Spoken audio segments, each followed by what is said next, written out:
Bonjour au mordu de politique municipale. Je m'appelle Marc-Antoine Harvey et bienvenue à cet épisode de Conseil en bref, votre rendez-vous mensuel qui vous rapproche de votre politique municipale.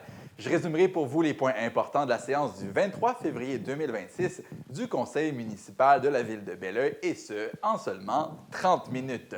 On commence avec l'ouverture du conseil et le mot du maire, Daniel Picard. Petit sujet en rafale d'informations. Juste pour vous annoncer que mercredi, en fait, dans 2 jours, je vais signer les documents pour confirmer les échanges de terrain avec le centre de services scolaires. Et évidemment, c'est une étape importante au niveau de l'aboutissement du projet de la nouvelle aréna à cet égard-là. Aussi, autre élément important de mise à jour, je m'excuse au nom de l'ensemble de la ville. Normalement, nous rendons public les ordres du jour le vendredi. Il est arrivé un petit problème technique pour lequel les ordres du jour n'ont été rendus publics que seulement ce matin. Alors, on s'en excuse. Et je voudrais aussi profiter de l'occasion pour vous informer qu'on a déjà apporté certaines modifications pour mieux cibler les sujets et on travaille actuellement, en fait, je dirais plutôt le greffe et les services des communications travaillent sur améliorer le visuel pour que les points soient plus faciles à travailler. Alors, en espérant peut-être le prochain mois ou plus tard, dans un autre mois, on va avoir quelque chose de plus parlant au niveau visuel pour que ça soit plus facile de suivre la situation. Alors, ce soir, en mots aussi d'introduction, je voudrais quand même parler de 3 causes importantes que nous désirons souligner. Vous avez probablement remarqué que nous portions un petit cœur bleu et un petit bandeau blanc et vert. Je portais un bandeau blanc et vert. Excusez-moi. On va le remettre, c'est à l'envers. Alors, le cœur bleu, c'est nous souhaitons exprimer notre appui au programme de l'expérience québécoise, plus communément appelé le PEC, qui est un pilier essentiel pour l'attractivité, le dynamisme et la prospérité du Québec. En reconnaissant les étudiantes, les travailleuses étrangers qui ont choisi le Québec pour s'investir dans leurs compétences, le PEC contribue directement à répondre aux besoins de main-d'œuvre et soutenir la vitalité des régions et renforcer notre cohésion sociale. Le PEC permet aussi à des personnes déjà intégrées de notre société de s'y établir durablement, tout en favorisant un parcours d'immigration prévisible, efficace et humain. Cette approche centrée sur l'expérience acquise ici même, est une force pour le Québec, tant sur le plan économique que culturel. Alors, la question qu'on pourrait se poser, c'est pourquoi le gouvernement du Québec veut remettre en question ce programme. Alors, ce qu'on souhaite ce soir en portant le petit cœur bleu, c'est soutenir le mouvement qui va dans le sens de demander au gouvernement du Québec de revoir sa position vis-à-vis le PEC pour maintenir en fonction et tout au moins créer une clause grand-père pour ces gens qui ont fait confiance au Québec comme terre d'adoption et leur permettre de s'intégrer à notre société. Alors voilà pourquoi nous portons le petit cœur bleu. Le petit ruban blanc et vert est le signe pour reconnaître la persévérance scolaire et affirmer notre soutien à cette cause.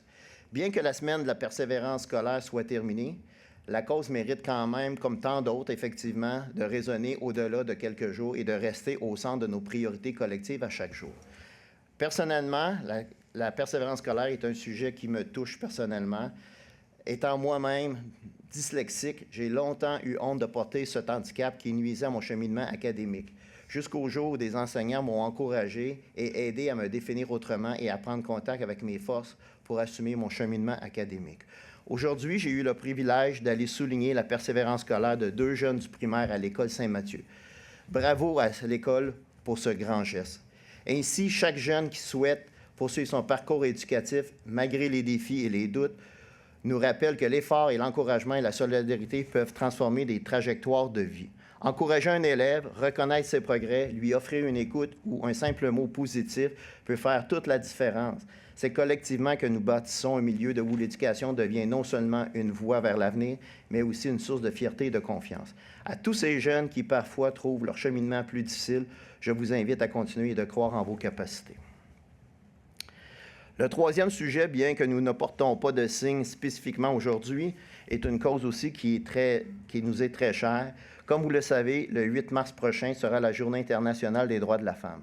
Étant donné que notre prochain conseil se déroulera après cette date, le conseil municipal désire rendre hommage à celles qui, par leur courage, leur vision et leur détermination, ont façonné notre histoire et continuent d'inspirer notre avenir. Le 8 mars nous rappelle le chemin parcouru, mais aussi celui qui reste à faire pour bâtir une société où l'égalité, le respect et la justice guident nos actions quotidiennes. Le 8 mars prochain, pensons aux femmes qui innovent, qui enseignent, qui soignent, qui créent, qui protègent, qui dirigent et transforment nos communautés, encore trop souvent dans l'ombre, toujours avec une forme remarquable. Pensons surtout à dire merci à ces femmes qui embellissent nos vies et qui nous réconfortent. Que cette journée soit certes un moment de célébration, de reconnaissance, mais aussi celle d'une réflexion. Pouvons-nous nous demander pourquoi encore, en 2026, la violence faite envers les femmes demeure l'une des atteintes aux droits humains les plus répandues et les plus dévastatrices? La violence n'est pas un fait divers. C'est un problème social, humain, collectif. Et nous avons tous la responsabilité, de la dénoncer, de la prévenir et de soutenir celles qui en sont victimes. Il appartient à chacun de nous de contribuer à renforcer les actions de sensibilisation et d'éducation et d'encourager les victimes à demander de l'aide en toute sécurité, à soutenir les organismes spécialisés qui, eux, côtoient cette réalité 365 jours par année. Alors, permettez-moi maintenant d'actualiser ce message au contexte de notre ville. Je voudrais profiter de l'occasion pour dire merci à nos 4 conseillères municipales pour leur engagement et aux 78 femmes qui agissent au quotidien au sein de la ville pour offrir à la population un service remarquable. Merci. Ensemble, poursuivons la construction d'un milieu où chaque femme peut s'épanouir pleinement, faire entendre sa voix et atteindre tout son potentiel en toute sécurité. Suite à la dernière élection, l'administration du maire Picard avait annoncé sa volonté de procéder à un sondage en ligne pour demander aux citoyens leur opinion quant au futur de la piscine en eau vive. Le projet avait été marquant pour l'administration précédente de la mairesse Villot. Il s'agit d'un projet qui polarise beaucoup la population. Certains estiment qu'il s'agit d'une belle carte de visite pour la ville, d'autres qu'il s'agit d'une dépense illégitime. Nous avons finalement les résultats du sondage et M. Picard en fait le résumé. Alors, concernant la piscine en eau vive, permettez-moi d'abord de commencer par un petit rappel à savoir pourquoi nous avons décidé de sonder la population sur le sujet. D'abord, cette consultation s'inscrit dans une volonté beaucoup plus large de la gouvernance participative. Le rôle d'un conseil municipal ne se limite pas à décider. Il consiste aussi à écouter, à expliquer, à dialoguer et à ajuster les projets en fonction de l'évolution des besoins et des réalités locales. En ce sens, cette consultation contribue à renforcer la transparence, la confiance et la collaboration entre l'administration municipale et ses citoyens. Deuxièmement, nous étions aussi conscients que ce projet était un sujet polarisant sous sa forme actuelle. Avec ce sondage, nous souhaitions figurer à l'aide de vos commentaires des pistes de solutions qui pourraient rallier un plus grand nombre de citoyens et de citoyennes. L'analyse sommaire des résultats nous permet de constater qu'il y a plus de 750 participants qui nous ont fait part de leurs commentaires. Ce niveau de participation pour une consultation municipale dite volontaire est quand même assez élevé. Ce niveau de participation permet d'identifier clairement les thèmes récurrents, ce qui divise, qui rassemble, les arguments dominants, les préoccupations majeures de la communauté, les pistes d'amélioration les plus demandées. Quand un enjeu revient des dizaines de fois, il devient un indicateur fiable de perception citoyenne. Ainsi, ce volume de réponses est amplement suffisant pour dégager les grandes tendances et éclairer une décision municipale. Au nom du conseil municipal, je vous remercie de votre participation. L'analyse qualitative des résultats nous permet de voir clairement que la population, avec ce sondage, reste encore à prime abord très partagée. 51 % des gens se sont exprimés pour le maintien de bassin et 49 % contre. Je vous rappelle que l'objectif de ce sondage n'était pas de tenir un vote formel, mais de mieux comprendre vos préoccupations, vos attentes et vos valeurs afin que le conseil municipal puisse prendre une décision éclairée, responsable et enlignée sur les priorités de la communauté. Vos commentaires ont été analysés en profondeur et regroupés par thème pour dégager les tendances, les points de consensus et les préoccupations majeures. Alors, on peut, à la lumière de ces données-là, regrouper les commentaires en 3 catégories: ce que les citoyens ont apprécié du projet, ce qui soulève des inquiétudes et les suggestions d'amélioration qui s'ajoutaient. Alors, lorsqu'on regarde ce que les citoyens se sont dit apprécier, il y avait l'accès public à la rivière, le rayonnement pour Belleuil, la valeur paysagère et la qualité de l'aménagement, l'activité physique, donc le fait que les nageurs pouvaient pratiquer un sport en eau vive, particulièrement les adeptes de triathlon. La dimension sociale et communautaire qui devenait un atout pour que les familles puissent se rassembler et profiter et contribuer ainsi à la vitalité du vieux Bel-Oeil. Ceux qui ont soulevé des inquiétudes, il y avait beaucoup de commentaires en lien avec la qualité de l'eau, le coût de ce projet, la sécurité à risque, des inquiétudes pour les jeunes enfants et des nageurs moins expérimentés, la perturbation de l'accès des bateaux et l'impact économique, et même certains se demandaient clairement est-ce que c'était une priorité budgétaire. Alors, les pistes de solutions ne sont pas nécessairement faciles. Vous avez compris qu'une moitié de la population est pour, la moitié est contre, mais il faut aller au-delà du simple précision sur le oui ou sur le non. Alors, les solutions simples seraient faciles, c'est on maintient le projet tel quel ou on abandonne au complet le projet. Lorsqu'on analyse les commentaires, on constate que ni le maintien intégral du projet, ni son abandon complet n'apportent une solution satisfaisante à l'ensemble des préoccupations exprimées. Le statu quo n'adresse pas les préoccupations citoyennes de ceux qui sont contre et ne maximise pas le potentiel du site.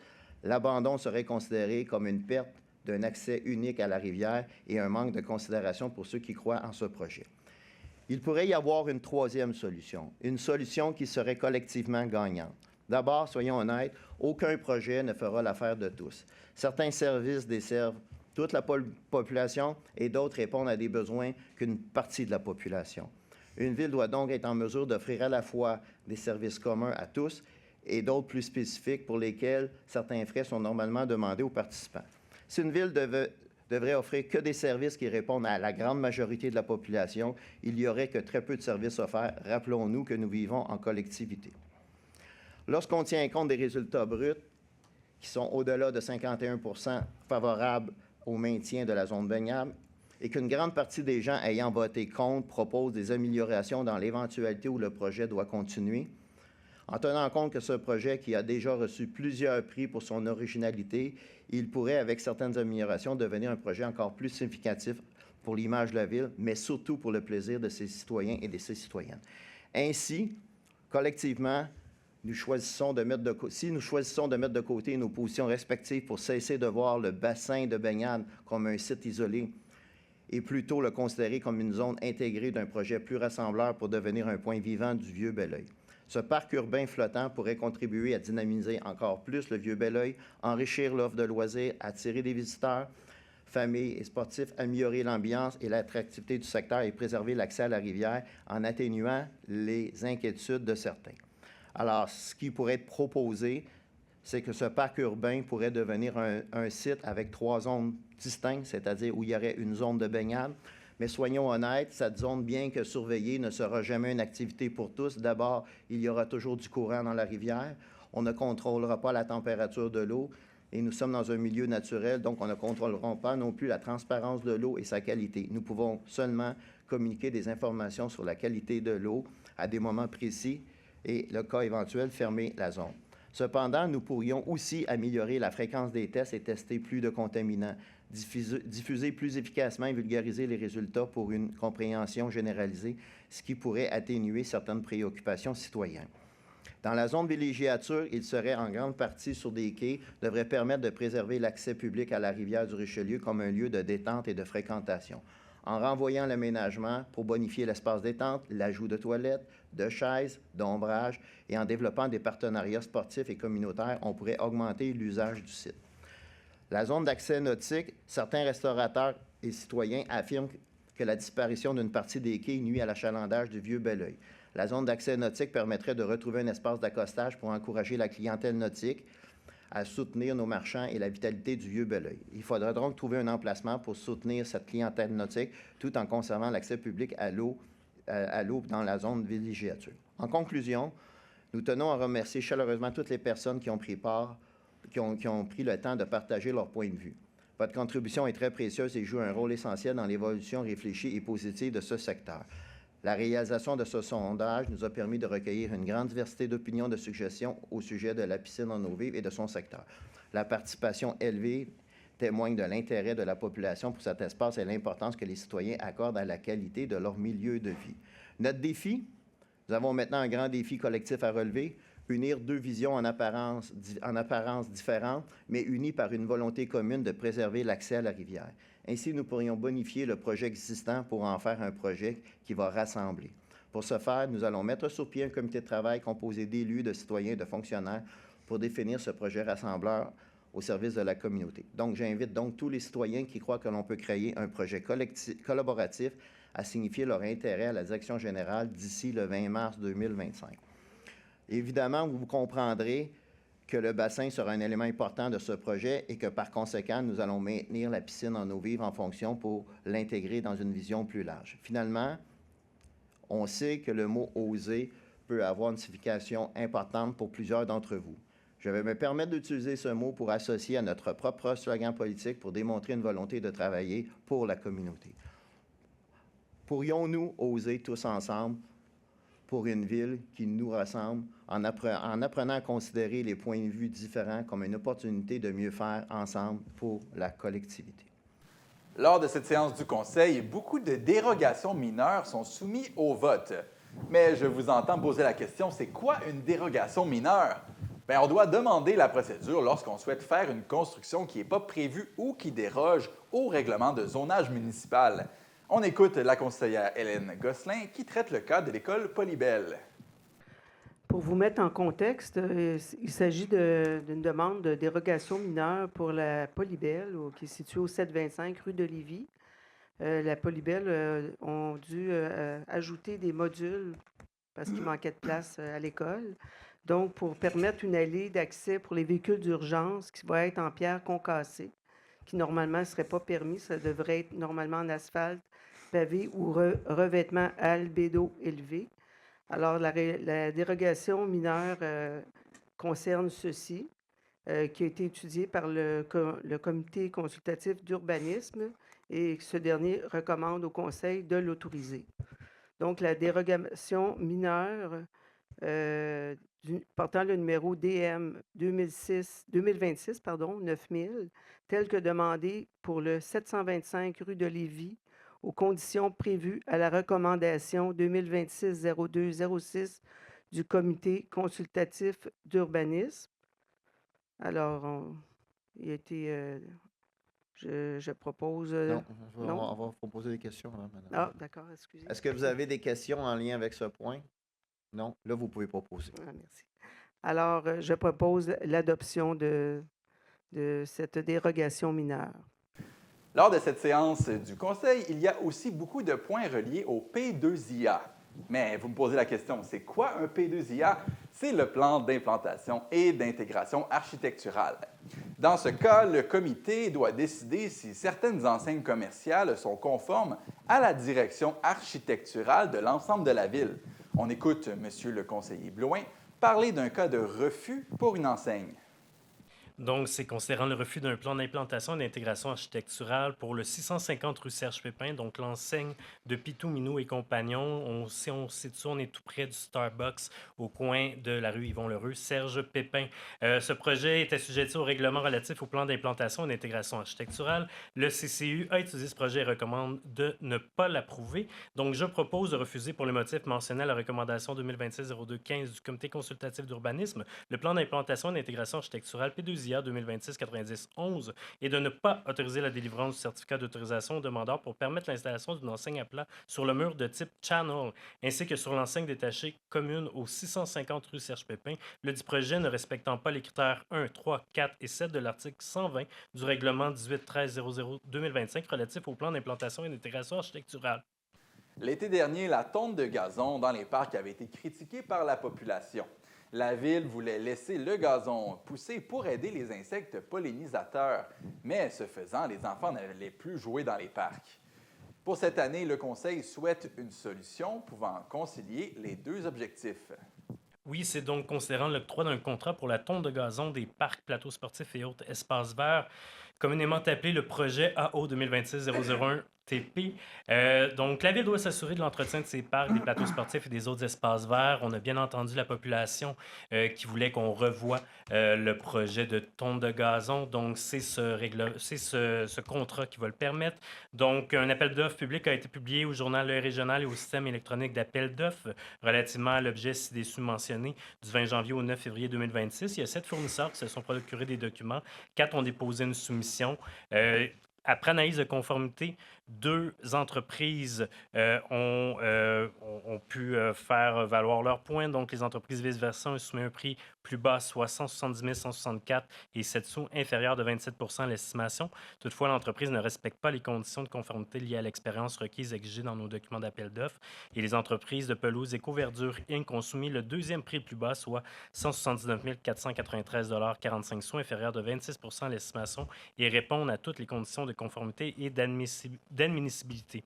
Donc, je propose d'octroyer le contrat pour la tonte de gazon des parcs, plateaux sportifs et autres espaces verts à la Ville de Belleuil au plus bas soumissionnaire conforme, soit les entretiens de pelouse Éco-Verdure Inc. pour une période de 3 ans, avec possibilité de reconduction pour une période supplémentaire d'1 an, soit jusqu'au 31 décembre 2029, pour un montant estimé de 179 493,45 $, taxes incluses par année, soit 717 974 $, taxes incluses pour 4 ans, que les prix soumissionnés soient ajustés pour les années 2, 3, ainsi que pour l'option de renouvellement en fonction de la variation de l'indice des prix à la consommation, l'IPC, publié à Statistique Canada.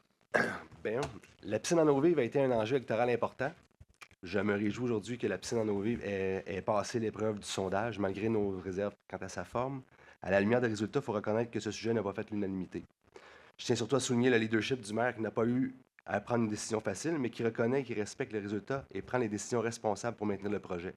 Gérer une ville, ça implique de faire des choix pour l'ensemble de la collectivité. On ne fréquente pas les mêmes équipements, mais chacun contribue au bien commun.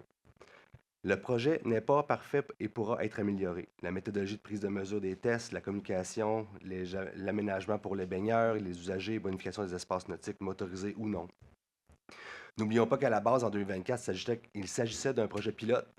Comme dans tout lancement de projet pilote mené par une ville, il est important de se questionner à savoir comment nous pourrions l'améliorer, mais aussi comment nous pourrions l'améliorer collectivement. La décision du maire d'aller de l'avant avec la préservation du projet est justement l'occasion à saisir pour l'améliorer, cette première mouture. Rappelons enfin que dès sa première phase, l'installation a été reconnue par nos pairs à l'UMQ, l'Union des municipalités du Québec, et a gagné de nombreux prix. Et justement, a fait l'objet d'un article récemment, il y a quelques jours, dans la revue d'urbanisme nommée Urba, ce qui témoigne de son rayonnement, même quand il fait froid. Au-delà de cela, soyons fiers de notre ville, soyons fiers de l'idée initiale, des accomplissements des équipes. Il s'agit d'un véritable lieu de rencontre et d'une pratique sportive appelée à évoluer au bénéfice de la population. Maintenant, allons de l'avant, améliorons nos infrastructures. Merci. Oui, merci. 2 petites choses que j'aimerais souligner. Je suis particulièrement fier que la Ville de Belleuil procède officiellement à l'échange des terrains près de la Polybelle avec la commission scolaire, comme vous, M. le maire, vous l'avez annoncé plus tôt. Je suis également très fier et emballé à l'idée que la Ville de Belleuil soumette un projet de complexe sportif 2 glaces publiques à Belleuil. Ce sont, à mon avis, 2 pas de plus vers la construction de ce nouvel aréna 2 glaces qui est tant attendu à Belleuil. Merci. Merci. M. Chabot? Oui, merci. Au nom de tous les conseillers et Monsieur le maire et conseillères, excusez, surtout que la semaine de la femme ou de la... Ça s'en vient sous peu, il ne faut pas les oublier, les dames. Là. C'est ça, et ainsi que l'équipe de direction de la Ville ici présente ce soir. On voudrait souhaiter un beau congé de relâche scolaire à tout le personnel de soutien, les enseignants, ainsi qu'à tous les élèves de notre belle ville de Belleuil. Bon congé à tous en sécurité. Merci. Merci. Ah, les chauffeurs d'autobus, pourquoi pas? Madame Gosselin? Alors, moi, ça concerne un événement qui aura lieu à l'église Saint-Mathieu de Belleuil. Ça va être quelque chose d'assurément bon pour la santé mentale positive. Si vous n'êtes jamais allé à un spectacle de Grégory Charles, je vous encourage grandement à y participer. Il y a des coûts, évidemment. Je vous encourage à aller voir le site de Grégory Charles. Ça a lieu le samedi 28 mars à 14h30. C'est quelque chose, il vous fait participer, puis vous sortez de là, c'est sûr, avec le sourire. Merci. Madame Lecrédie? Oui, absolument. Donc, moi, j'ai rien ce mois-ci. Merci. Monsieur Jouin? Moi, j'ai quelques petites choses. Je vais faire ça en rafale. Non, mais sérieusement, début février, on a eu l'occasion, en fait, je dirais quasi l'ensemble du conseil d'aller à Chaufferette, un événement incroyable qui était mené de main de maître par les équipes de la ville. On a même vu nos moniteurs d'été qui étaient là à nous réchauffer, à faire pas du bénévolat, c'était payé. Puis aussi, ça nous a permis de rencontrer des organismes de la région. Vous avez peut-être reçu cette semaine le bottin des organismes qui nous aident dans la vallée du Richelieu. Donc, je pense que c'est tout à fait à propos. Il y avait un organisme qui s'appelle 1001 rues. Donc, ceux qui sont allés à Chaufferette, il y avait un magnifique igloo pour se réchauffer. Et Dieu sait qu'il faisait froid cette soirée-là. Il faisait, je pense, moins 18 quand ils l'ont annoncé. Et j'ai rencontré les gens de l'équipe de 1001 rues, qui est un organisme qui vient vraiment appuyer les gens qui sont dans le besoin, que ce soit en termes de pauvreté, rupture familiale. Donc, on a des organismes dans la vallée du Richelieu qui sont là pour vous. N'hésitez surtout pas à prendre contact avec eux. Puis voilà, sur ce, je vous souhaite une bonne fin de soirée. Voilà, c'est tout pour votre édition de Conseil en bref du 23 février 2026 de la ville de Belleuil, présentée par TVR9. On se revoit le mois prochain pour votre rendez-vous mensuel de politique municipale.